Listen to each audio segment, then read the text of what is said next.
खुलुमबाय गोजोन फुंबिलिनि गासिबो बड'लेण्ड बुब्लिनि अनसायगिरिफोरखौ बरायग्रोबाय। दिनै 7 अक्ट'बर सनिबारनि फान्जामुथिखौ फरायथिनो लादों अंकिलिकां ब्रह्मआ। फान्जामुथिनि गिबियाव दं मेष राशि। दिनै नोंथांनाव गोबां गोहो फैगोन। गेदेर बेमारनिफ्राय नोंथाङा दिनै रैखा जानो हागौ। वृष राशि। नोंथाङा दिनै गोसोनि साननायफोरखौ गुबुननि सिगाङाव फोरमायनो नाजाब्लाबो फोरमायनो हानाय नङा। मिथुन राशि। दिनै नोंथाङा गोबां मान मोननो हागौ। मोजां खामानि मावनायनि थाखाय नोंथांनो गुबुना मान होगोन।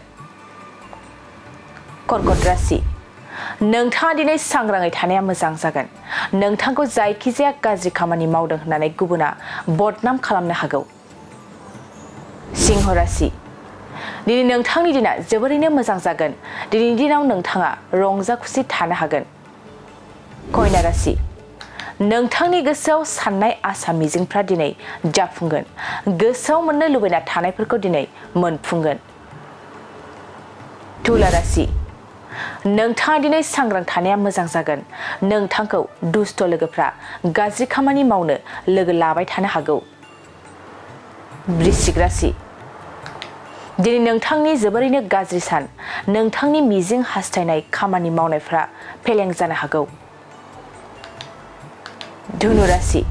नोंथाङा दिनै दावबायगोन।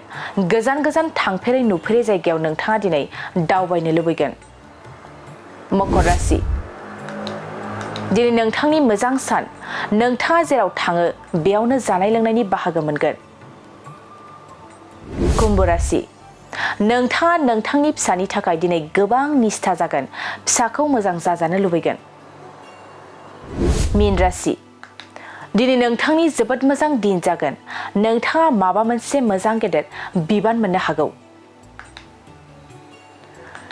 दिनै सानसेनि राशि फरायथिनायाव एसेनोसै। आसा खालामो नोंथांनि दिनैनि साना मोजाङै मोजां थांगोन। बेखौ बड'लेण्ड बुब्लि नखरनिफ्राय मिजिंथिबाय। गोजोन्थों।